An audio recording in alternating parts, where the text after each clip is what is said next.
My name was Daniel, and when people asked how life was going, I usually gave them the kind of answer that ended conversations. Pretty good, work was fine. Everything was normal. None of it was exactly true. At 31, I had reached a point where nothing in my life looked broken from the outside. I paid rent on time. I answered messages eventually. I bought groceries before the refrigerator became embarrassing. I owned a decent pair of shoes and remembered birthdays often enough to seem reliable. From a distance, I looked like someone doing well.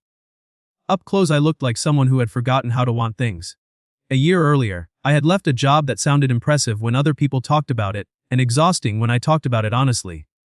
Long hours. Constant urgency. Every week pretending this deadline mattered more than sleep. Every month promising myself life would settle down after the next project. It never did. Nothing dramatic happened. No collapse. No moment where I stared at my reflection and changed everything. One afternoon I opened my calendar and realized I had started treating weekends like maintenance windows. That thought stayed with me. 2 months later, I quit. People congratulated me. You needed that. Good decision. Take some time. I nodded, acted relieved. But nobody warned me about the strange silence that comes after you remove the thing that consumed your life. Once the noise disappeared, I realized there wasn't much underneath it. No relationship. No close friends nearby. No hobbies I actually cared about. Just empty evenings and habits that looked like personality. So I moved. Not far. Just far enough to stop walking past places that expected something from me. The apartment I rented sat above a row of small businesses on a quiet street. Uneven floors. Weak water pressure. Kitchen window facing another building. Nothing special. Which made it feel safe. The first week I bought a lamp. The second week I bought a plant.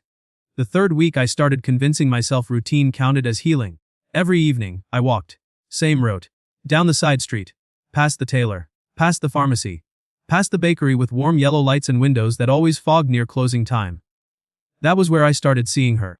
The first time I barely noticed. She stood outside instead of inside, hands in her coat pockets, looking through the front window. Not impatient, not distracted, just waiting.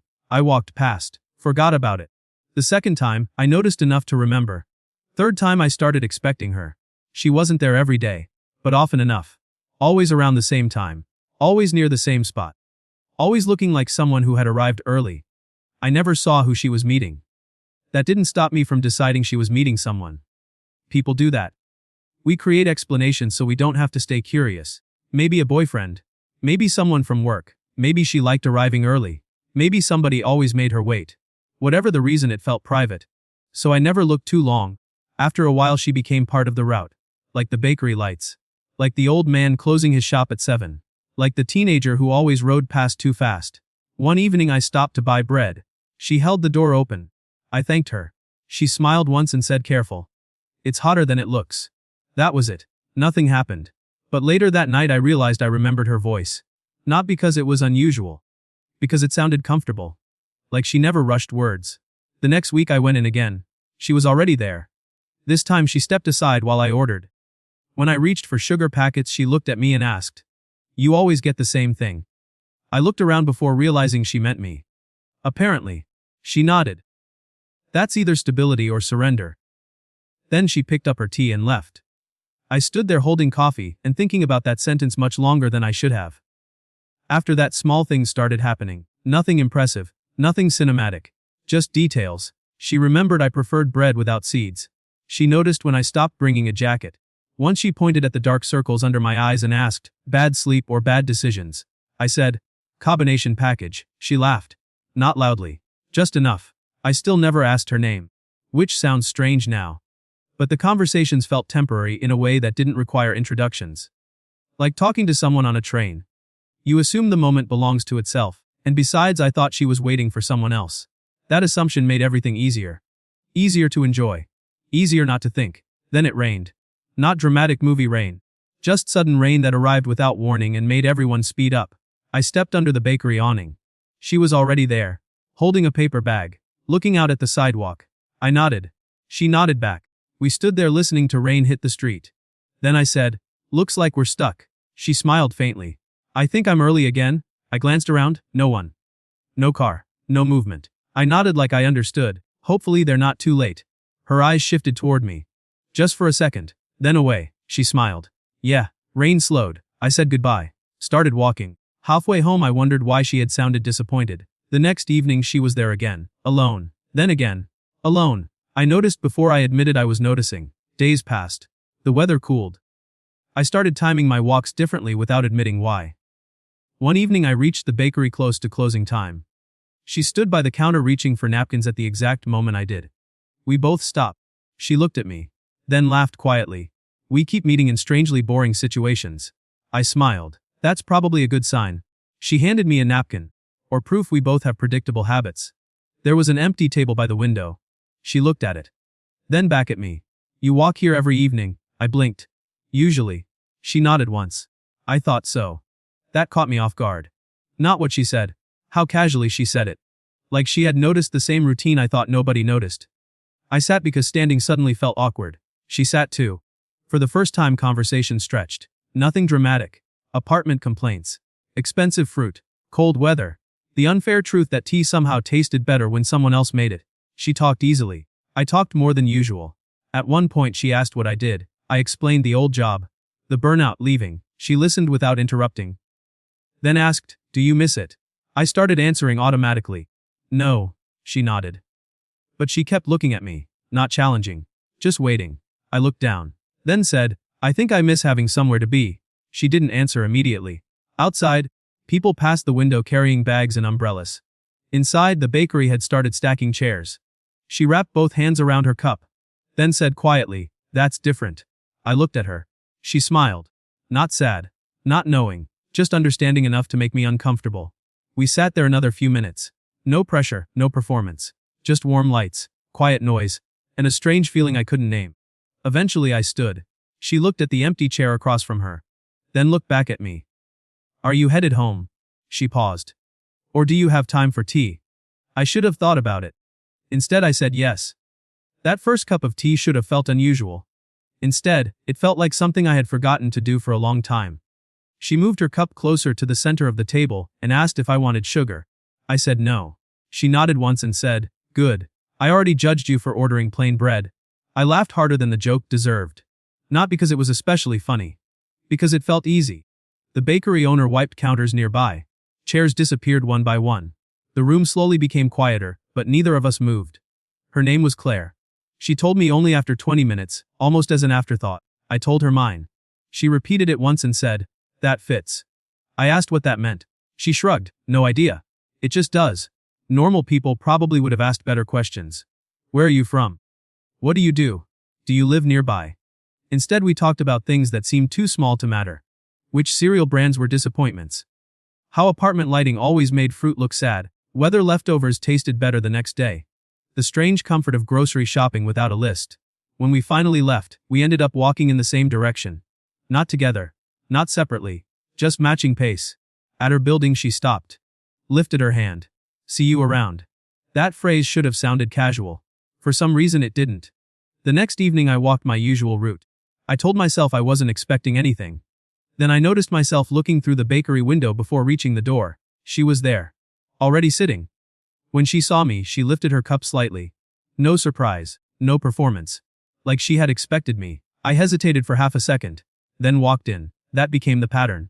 Not every day, sometimes 2 evenings in a row. Sometimes 4 days without seeing each other. But enough. Enough that the possibility became part of my week. Tea. Coffee. Bread we didn't need. Small conversations. Nothing official. If either of us had been asked, we probably would have described the other as someone from the neighborhood.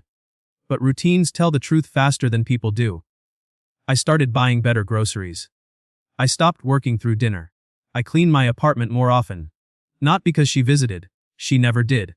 But because life suddenly felt less temporary. Claire had a way of asking questions that made ordinary things sound worth answering. What meal did you eat too much as a kid? What's the nicest thing someone ever remembered about you? If your apartment caught fire and your laptop survived, would you still rescue it? I asked why she asked strange questions. She said, people answer normal questions automatically. I thought about that longer than I admitted. One evening she looked into my shopping bag and frowned. You bought the expensive tomatoes. I looked down. Yes. She shook her head. Those are decorative tomatoes. What does that mean? They look good and disappoint you. I stared. She nodded seriously. Trust me. 3 days later I admitted she was right. She looked unbearably satisfied. Another evening she watched me choose the same bread again. She said, "You know, routines are useful until they become hiding places." I looked at her. She looked away immediately and started stirring tea. I never asked what she meant. But I remembered it. The weather cooled further. People started carrying jackets at night. One evening rain came early and trapped half the neighborhood indoors. The bakery stayed open later. Most people left once it slowed. We stayed. The windows collected soft patterns of rain and blurred the street outside. Claire switched from tea to more tea. I said that seemed inefficient. She said tea wasn't about efficiency. Then she asked, "Can I tell you something weird?" I nodded. She looked out at the rain. "When I moved here, I thought I'd become a completely different person." I waited. She smiled faintly. "Turns out you still wake up as yourself." I didn't say anything. She kept talking, not dramatically, not like a confession, just quietly. She said she used to think life started after the next thing, after work settled, after plans worked, after she felt ready, after she became someone else. Years passed. She realized she had become very good at waiting, not for people, for permission. She wrapped both hands around her cup. "So I moved." I asked if it worked. She thought for a second, then shrugged. "Maybe." I asked what maybe meant. She looked at me and smiled.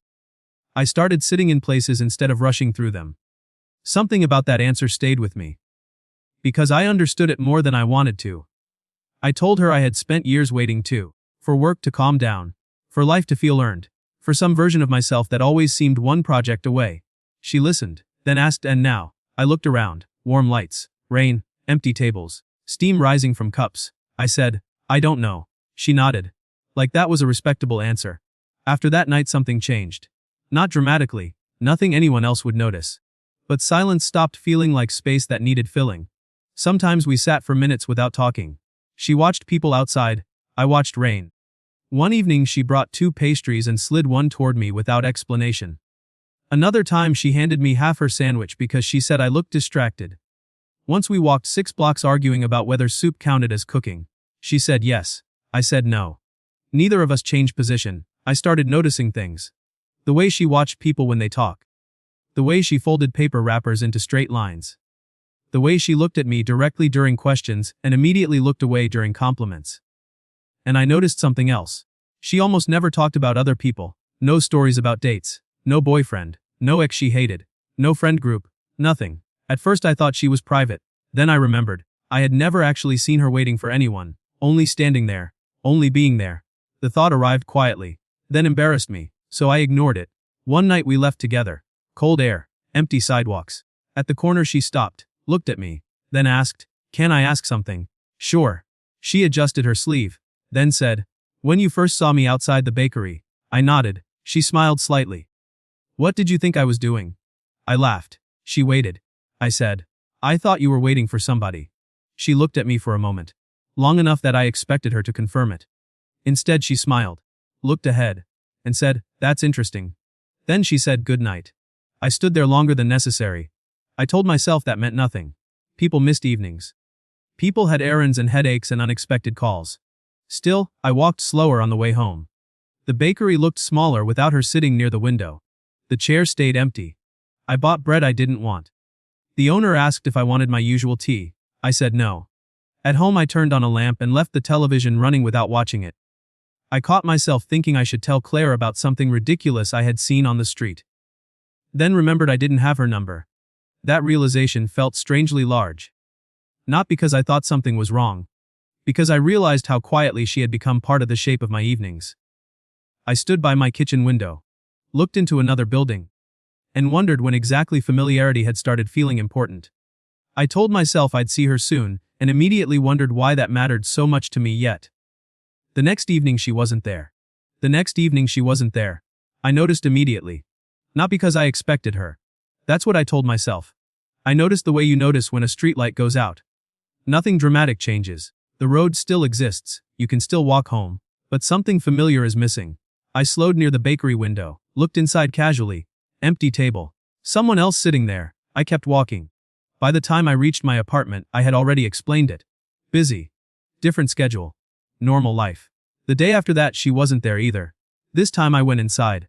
Ordered tea I didn't really want. Sat for 10 minutes. Left. No messages to check. No plans cancelled. Nothing had actually happened. which made the feeling harder to justify. 3 evenings later, I changed my walking route and somehow ended up at the bakery anyway. That irritated me. Not because of her. Because I realized routine had stopped being routine. At home I opened the refrigerator, closed it, opened it again, then laughed quietly at myself. I had become the kind of person who stood in kitchens pretending not to think about someone. I made dinner. Ate standing up. Halfway through, I remembered something she had said. Routines are useful until they become hiding places. That sentence stayed. Uncomfortable. I started asking myself questions I didn't like. Why hadn't I asked for her number? Why didn't I know where she worked? Why had I assumed she'd always be there? The answer came quickly. Because I thought she belonged to someone else. That assumption had protected me. It let me enjoy her company without risking anything, without expecting anything, without asking for more. I realized something else. I had never actually checked, never asked, never wondered out loud. I just decided. That thought annoyed me enough to do something I normally wouldn't. The next evening I went to the bakery directly. The owner recognized me. Asked, "No tea today?" I hesitated. Then said, "Actually, have you seen Claire?" The question sounded strange outside my head. He looked at me. Smiled. Yeah, I waited. He kept wiping a tray. I realized he thought that answered the question.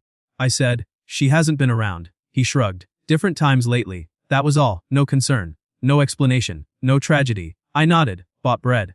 Left. Different times. That should have been comforting. Instead it bothered me more. Because suddenly the story I had built stopped working. She wasn't gone. She just wasn't there when I was. I walked slower. Thought about texting her. Remembered I couldn't. Thought about asking the owner something else. Didn't. For the next few days I tried not to think about it. Which mostly meant thinking about it indirectly. I worked longer. Cleaned more. Walked less. One evening I bought expensive tomatoes again by accident. I stared at them in my kitchen and almost laughed. Decorative tomatoes. I looked around my apartment. Lamp. Quiet. For months I had told myself I was rebuilding. But suddenly the place looked less healed and more paused. That thought stayed longer than I wanted. Another 2 days passed. Then I saw her. Not at the bakery. At a small grocery store 3 blocks away. I almost missed her. She stood near produce examining oranges with unnecessary concentration. For 1 second I considered turning around. Then she looked up, saw me. Her expression changed. Recognition. Then something quieter, she smiled. "Hey." I walked over. "Hey." Small silence. She held an orange. I held nothing. She said, "How have you been?" Normal question. Normal voice. Something about it felt formal. I answered. Asked how she was. She said good. Then both of us looked at fruit for no reason. I said, "Haven't seen you." She nodded once. "Yeah." No explanation. I waited. She didn't continue. Then she smiled faintly. I changed my schedule. I nodded. That should have been enough. Instead I heard myself ask, "Oh." She looked at me. Not defensive. Just patient. Then asked, "Were you wondering?" The question embarrassed me immediately. Too direct. Too easy to answer incorrectly. I shrugged. "A little." She looked down. Turned an orange in her hand. Then said, "I wasn't sure if I should keep showing up." I blinked. "What do you mean?" She gave a tiny laugh. Not amused. Just uncomfortable. Then she placed the orange back. Carefully. Like buying time. You ever feel silly after realizing you're the only one treating something like a thing? I stared. She looked away. Suddenly the grocery store felt too bright. I said, "I don't know what that means." She smiled. "I know." That landed harder than I expected. I followed her toward checkout. She noticed. Stopped. Looked at me. Then sighed quietly. Not frustrated, just tired. She adjusted the sleeve of her jacket. Then said, "Daniel." That was the first time she had said my name in days. I waited. She smiled once. Small. Controlled. When we started talking, she paused. "I thought maybe you were interested." My stomach dropped. Not because of what she said. Because of how obvious it sounded once she said it. She kept going. Still calm. No pressure. She shrugged. "But then I started realizing maybe you were just being polite." I opened my mouth. Nothing came out. She looked at me for a second. Then smiled again. Gentler. I kept making room. I looked at her. She continued. "Tea." She counted softly. "Walking." She laughed once. Very obvious invitations. I stared. She looked down. Then said, "And you never really moved." I wanted to explain. But explain what? That I thought she was unavailable. That I assumed she couldn't mean me. That I enjoyed closeness as long as it asked nothing from me. All of those sounded worse out loud. She looked at me. Not angry. That somehow felt harder. Then she said, "So I thought maybe I imagined it." Silence. People moved around us. Someone dropped a bottle. Nobody noticed the moment except us. I looked at her and finally asked, I thought you were waiting for someone. Her expression changed. Not surprise. Recognition. She looked away and laughed softly. Not mean. Almost disappointed. Then she looked back and said, Daniel. Pause. I know. I stared. She shrugged. For a while I thought eventually you'd realize. That sentence hit somewhere I didn't expect. Because suddenly dozens of moments rearranged themselves. The questions. The waiting. The empty chair. The lifted cup. The rain, her asking what I thought she was doing. I swallowed, then said quietly, I didn't think. She nodded. I know. That word again. Not accusation. Understanding, and somehow that hurt more. I looked down. Then said the first true thing I had. I guess I thought if somebody like you was waiting I stopped. She waited. I finished. It probably wasn't for me. She looked at me. Long enough that I regretted saying it. Then her expression softened. Not pity. Something sadder, like recognition. She looked toward the door. Then said quietly, I got tired of standing by the window. She lifted her bag, smiled once, and turned to leave. She lifted her bag, smiled once, and turned to leave. For a second I let her. Not because I wanted to, because something old inside me reached for the familiar response. Stay still. Think later. Miss the moment quietly. My whole life I had treated hesitation like wisdom. Don't assume. Don't interrupt. Don't make things awkward. Wait until you know. Wait until you're sure. Wait until someone chooses clearly. But standing in that grocery store watching Claire walk away, I understood something I should have learned years ago. Waiting feels safe because it asks nothing from you. You never fail. You never embarrass yourself. You never hear no. You just slowly disappear from your own life. She reached the door, pushed it open. Cold air moved through the store. And for once I moved first. Claire. She stopped. Turned. Not hopeful. Not closed off. Just waiting. I walked toward her. I got close enough to speak quietly. Then realized I had no prepared speech, no dramatic realization, no perfect sentence. Only the truth, which felt smaller and harder. I looked at her. Then said, I think I got something wrong. She watched me. I smiled once, weakly. For a long time, she stayed quiet. I took a breath. When I first saw you, I laughed softly. I decided you were waiting for someone. She smiled faintly. I remember. I nodded. And once I decided that, I looked down. I never checked. Her expression didn't change. So I kept going. I think I liked assuming. Her eyes stayed on me. I searched for the right words. Then found the honest ones. If I assumed somebody else mattered more, I shrugged. Then I never had to ask. The street outside reflected evening light across the glass. People walked past. Cars moved. Nothing stopped. Claire looked at me for a second. Then asked quietly, You never thought maybe I meant what I was doing? I looked at her. Then laughed once. Not because it was funny. Because the answer embarrassed me. No. Her eyebrows moved slightly. I nodded. Then said, I don't think I'm used to believing people choose me. The sentence sat between us. I wanted to take it back immediately. It sounded too exposed. Too serious. But Claire didn't look surprised. She looked like she had already guessed. She adjusted the strap on her bag. Then asked, Who taught you that? I opened my mouth. Stopped. Nobody. Everybody work, years, routine, being useful, being dependable, being easy. I shrugged. I don't know. She looked at me. Then smiled gently. That's usually how those things happen. Neither of us spoke for a moment. Then she said, I wasn't trying to make some grand gesture. I nodded. She continued. I just like being around you. Her eyes dropped briefly. So I kept making space. Something tightened in my chest. Not because she said she liked me. Because she described it that way. Making space, no performance, no games. Just choosing again. Quietly. I thought about all the evenings. The tea, the questions. The waiting. The window. And suddenly the memory that returned wasn't dramatic, it was small. Rain. Her saying I think I'm early again. I looked at her. Then said, You meant. She smiled. Small. I thought eventually you'd stay. I looked away. Laughed once under my breath, then shook my head. She watched me. I said, That's embarrassing. She frowned. What is? I smiled. That I really didn't know. Her expression softened. Then she stepped slightly closer. Daniel. I looked up. She smiled. You were surprisingly committed to misunderstanding me.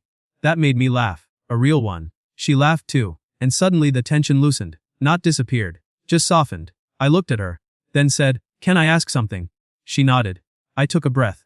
Do you want tea? She stared.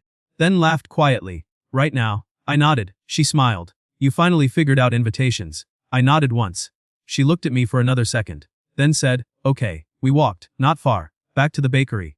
The owner looked at us, looked at me, then looked at her. His expression said absolutely nothing and somehow too much. We sat near the window. The same place, same table. But something had changed. For the first time I wasn't trying to understand what this was. I was just there. Tea arrived. Steam rose.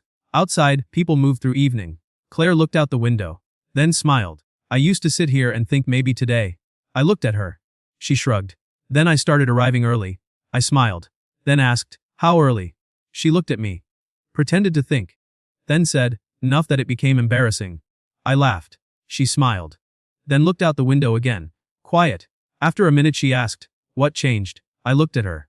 What do you mean? She looked at me. Why now? I thought for a second. Then answered honestly. I think I realized something. She waited. I looked at the window. Then back at her. I spent a lot of time rebuilding my life. I smiled. But mostly I just made it efficient. She watched me. I continued. I forgot life isn't only things you maintain. She stayed quiet. I smiled. Then added, sometimes somebody sits across from you long enough that you remember. She looked at me for a second. Then looked down. Her smile changed. Smaller, warmer. She rested her hand on the table, not dramatically, just there, between us, and after a second she reached forward. And took my hand. Simple, natural. Like she'd already decided and was tired of waiting for me to catch up. I looked at her. She smiled. Then said quietly, you know. Her thumb moved slightly against my hand. Waiting feels different when someone stays. I looked at her. Then nodded. Not because I had something clever to say, because I understood. We stayed until closing, talked about nothing, walked home slowly. At her building she stopped, looked at me. Then said, same time tomorrow. I smiled. Then said yeah. She nodded, turned, stopped, looked back, then smiled again before going inside. Weeks passed. Not dramatically. No montage. No perfect transformation. Just ordinary things. Tea, walking, groceries, messages, small plans. Some evenings talking, some evenings quiet. One day I realized something. We no longer sat facing the window. We sat beside it. People still passed outside. Cars still moved. Someone was always arriving. Someone was always leaving. But inside neither of us was waiting anymore.